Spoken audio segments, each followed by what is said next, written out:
should I select a wife overseas? So we know that women are the selectors in society, right? They are the ones that ultimately choose who to mate with, right? We see the Asian exotic look as being something to be admired. I'm getting massage across the road there. Thank you, miss.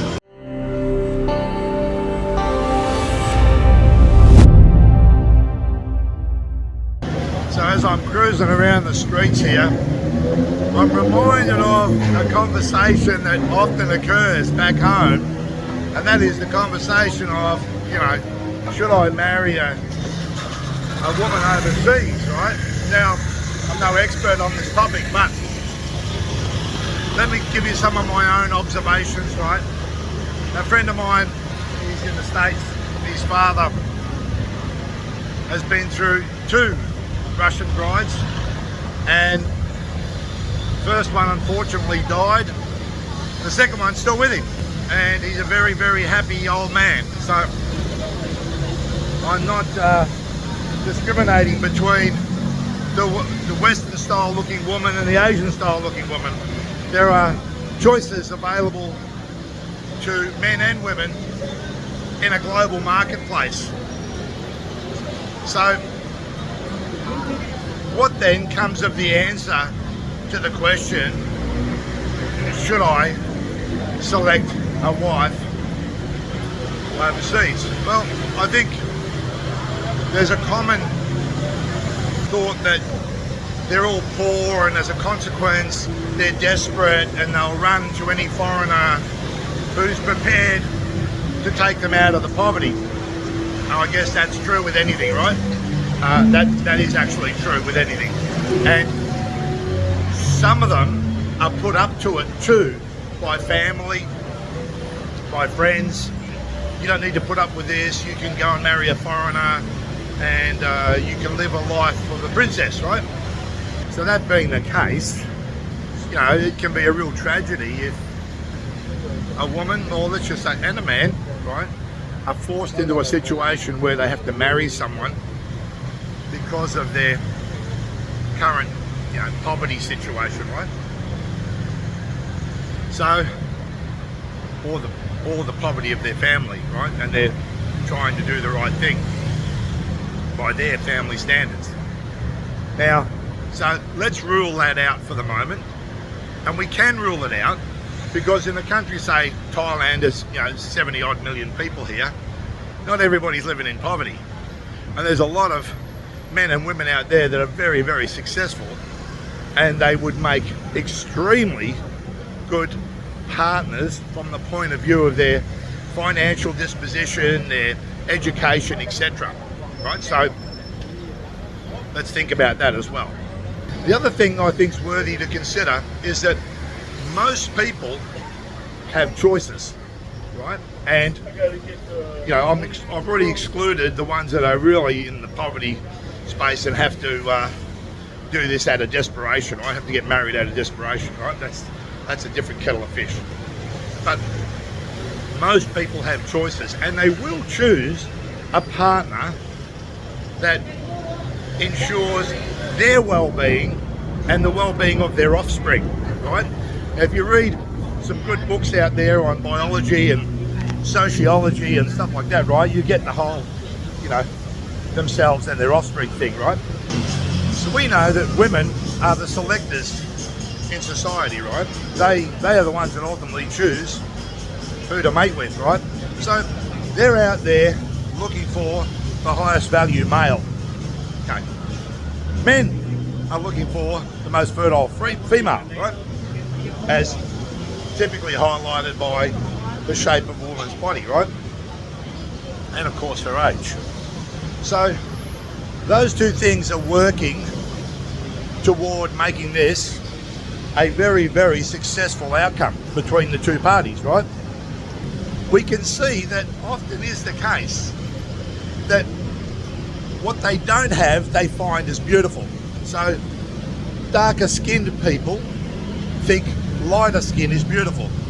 And in Thailand and the Philippines, they think long noses, lighter coloured skin is a sign of beauty, right? So they will naturally pursue people with those attributes. In the West, we see the Asian exotic look as being something to be admired, something exotic, right? And so we'll be drawn towards that.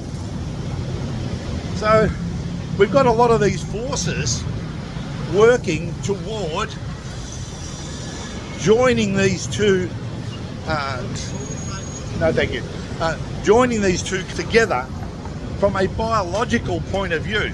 Forget about just the financial side of things. The biological side of things is making more sense than the financial side of things, right? Because finances come and go. I'm getting massage across the road there. Thank you, miss.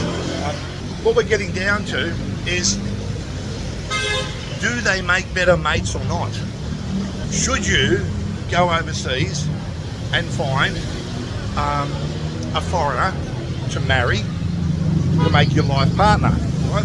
Now, only you can decide if that's right for you, right? Now, some people will argue, I can't have a relationship with a partner that I can't communicate well with, that I can't be stimulated by, intellectually, that type of thing. All well and good, all well and good.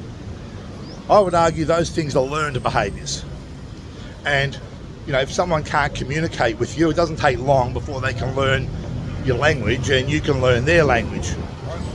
So those things can happen. The other thing that I would also consider is that, no thanks mate, I don't need any watches. The other thing that I would also consider is the genuineness of the relationship, right? So you've got places like the Philippines that have a whole infrastructure system set up to ensure relationships are genuine before Filipinos travel overseas with their partner. Right, the government actually polices it, right? They put in place checks and balances in immigration, that type of thing, and what they're looking for is, how much time these people have spent together, is there a sign of a genuine relationship, that type of thing, right? So there are a lot of forces, and in Thailand, you've got systems like, other guys saying to you, don't be a fool, don't do this. You've got women in the West saying, heaven forbid, you shouldn't do this, you shouldn't do that. You're a dirty man, you're whatever, right, for doing all these things. Now, I would also point to the biology of competitiveness in the marketplace for a partner, right? Now, as I said earlier, women are the selectors, right? They don't like competing, right? They don't like to be competing with any other women for their man, right? Now, the ideal situation for a woman is that she has a pool of men to choose from, and she chooses the man who is the best possible mate, right? Now, he has all of the requirements to ensure that her offspring and herself are well looked after, and she can continue on living a normal, healthy life with maybe not even the man of her dreams, but the man who will satisfy all of her needs. So the ideal situation is for her to have a pool of men to choose from. And when she has to compete with guys going overseas, and they have the opportunity, by the way, to select substantially younger women than what this potential mate is. Now, the reason I'm saying that is because women in the West have chosen to start families later, extend their careers well into their 30s, then turn around and say, oh, look, hey, I better get started, I better start having a family. And now they're competing with women in their 20s, right? And they're wondering why they can't attract a man, right? And the reason is because of the competition in the marketplace, right? All the forces are now going against her, right? So she's going to rebel. She's going to turn around and say, hey, I don't like all these forces, and you know what? It's not fair, and it's not right to have a woman that's 20, 30 years younger than you are. That's by her standards, right? It's not by the standards of biology. So have a think about that as well. So anyway, the reason I stated that is because there is a whole lot of forces working against men and women, by the way, that are trying to actively pursue relationships or foreign relationships with a partner of any description, right? Now, I've seen it, right? I've seen men bring home the love of their life, and at the end of the day, the family's sitting back and they're judging her and, that type of thing. And they start to judge her unfavourably, right? Because of her cultural or her heritage, right? Now, that also happens with women selected from the West as well, right? And men selected by women. There's a judgment that comes into play, and they judge on all sorts of reasons. But the overseas partner has a whole lot going against them that the local population doesn't, right? So they're judging on a whole realm of new criteria that they've introduced. And, people are mean, they're subjective, they're cruel, all sorts of things, right? At the end of the day, the fundamental principle should be whatever makes you happy, pursue it, because you only have one life, right? Contrary to what Thais believe about reincarnation, I don't believe any of that, right? So you have one life, you have one chance to do it properly, and doing it properly is to live a happy life, right? To be happy in whatever you do, and if you have the opportunity to share that with someone that you love and care about, that's a double bonus, right? So that's your goal. All of these other people that are out there throwing hand grenades at you, or at the person that's trying to do that, need to, in my opinion, it's all my opinion, right, need to rethink their reasons for doing that and what they stand to gain as a consequence of that.